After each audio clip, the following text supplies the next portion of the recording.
Today I messed up by being too friendly to children at a museum. This story happened back in February 2020, before the whole coronavirus lockdown stuff happened. This story happens at the National Museum of Scotland back in late February/early March.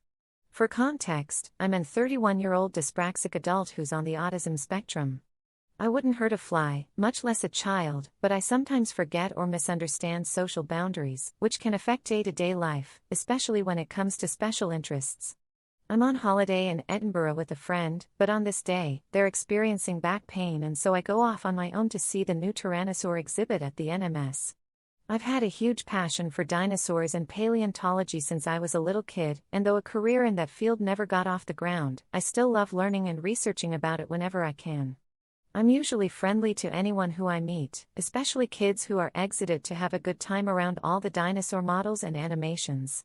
When I was in high school, I often could only express my special interests to kids, because I would get mocked and bullied for doing so, not my fault, just an extra piece of context for my actions, hence why I often default to talking to kids about stuff I love. I'm never rude or vulgar, mind you, but sometimes even when you think you're being polite, it can come off as creepy for the parents involved. It's a Sunday, so there are lots of kids there this day. I'm going through the exhibit a second time, intending to take some photos of the exhibits, since we're allowed to do so without flash, for Facebook friends. I pointed out to one child, who looked to be a toddler, "Can you see the fuzzy dinosaur? I've never seen a fuzzy dinosaur before." In a childlike voice, referring to the tyrannosaurid with a fine coat of feathers. If a child doesn't respond or the parent's object, I always back off. But alas, this wasn't enough. Even when I thought I was doing a good thing by checking in with a little kid who fell over and bit his lip, offering a high five to him, I didn't realize I was getting carried away. So while I was at an interactive table, mentioning offhand to another kid that the virtual egg had already hatched, but not in a snide way, one of the security taps me on the shoulder, says, "Excuse me sir, can I have a quick word?" At first, I worry that I'm speaking too loud, as I'm also deaf and sometimes don't realize when I'm shouting. But when we step out, he tells me some of the parents had complained about a man going out of his way to talk to children, and though he at first thought it might be a case of overzealous parenting, he could see that I did appear to be talking to quite a few children that day, especially after going in a second time to the exhibit. He let me off with a verbal warning, saying that if the parents weren't happy, the museum staff are not happy, and to keep myself to myself. I felt horrible afterwards. Like I'd been punched in the gut. I didn't think of myself as going out of my way to talk to children, it just so happened there was quite a few of them because of it being a weekend. I felt so awful that I caused an upset when all I wanted to do was be friendly about a science topic I love. I ended up leaving and had to meet up with my friend to explain the situation, and I'm thankful I have them in my life to help me through these social upsets. I returned the next day with another friend of mine, whom was mutual with my first friend, and we had a great time.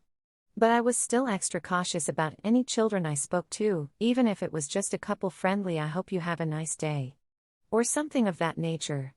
Too long. Didn't read. If you're on the autistic spectrum like I am, be very, very careful about who you info dump about special interests to, especially children. The fact you're an adult can all too easily be perceived in completely the wrong way.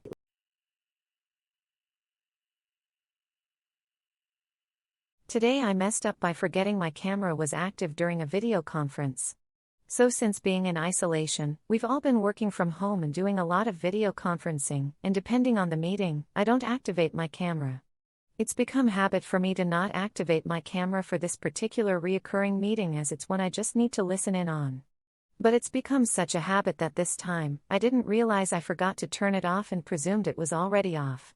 Well, this one time happened to also be the day I received my first fleshlight. Me being a little excited decided to go down and get my package after cleaning it. I brought it up to my desk as I was listening to my call and proceeded to unpack and assemble it, to which someone on my call said, "Blank, is that what I think that is?" In my panic, I quickly turned off my camera, realizing everyone saw, but also managed to activate my mic, to which everyone heard, "Crap, my camera was on." The meeting continued on for another 45 minutes after that. I just had to sit there. Hopefully this cheers your day. Too long. Didn't read. I opened and assembled my new fleshlight in front of 5 people unknowingly.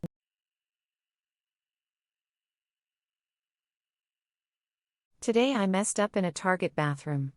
Today I went to Target with my friend to leisurely browse the dollars section like any broke white girl would. Little did I know, I would be losing my dignity in the bathroom a short 15 minutes later. I wandered towards the grocery section when I began to get stomach cramps. These were not just those cramps that come and go after a few seconds. They were cry-peopling. I realized it was a do or die moment in the middle of considering whether to get cinnamon raisin bagels or just plain. Without even saying anything to my friend, I dropped my basket and I began speed walking with a stick up my ass to the ladies' room. My eyes were tearing. I needed to crap.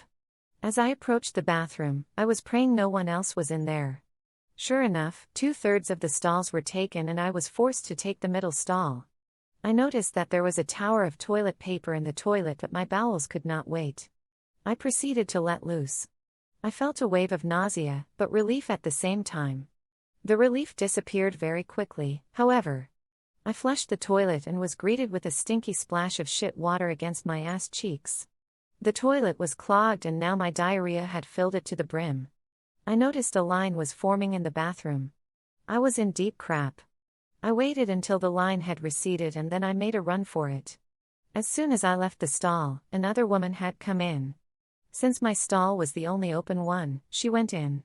As I was washing my hands, I heard a "what the hell" followed by a disgusting gag. She came out and looked into my soul. She knew it was me. Overwhelmed with embarrassment, I did the walk of shame out of there. I immediately told my friend what happened and she didn't stop laughing until we had gotten to the car. Too long. Didn't read. I took a dookie on a tower of toilet paper and clogged the toilet. Tried to wait until no one was in there to leave, but someone came in as I was exiting the stall. She almost threw up when she walked in there, so she came out and gave me a death stare.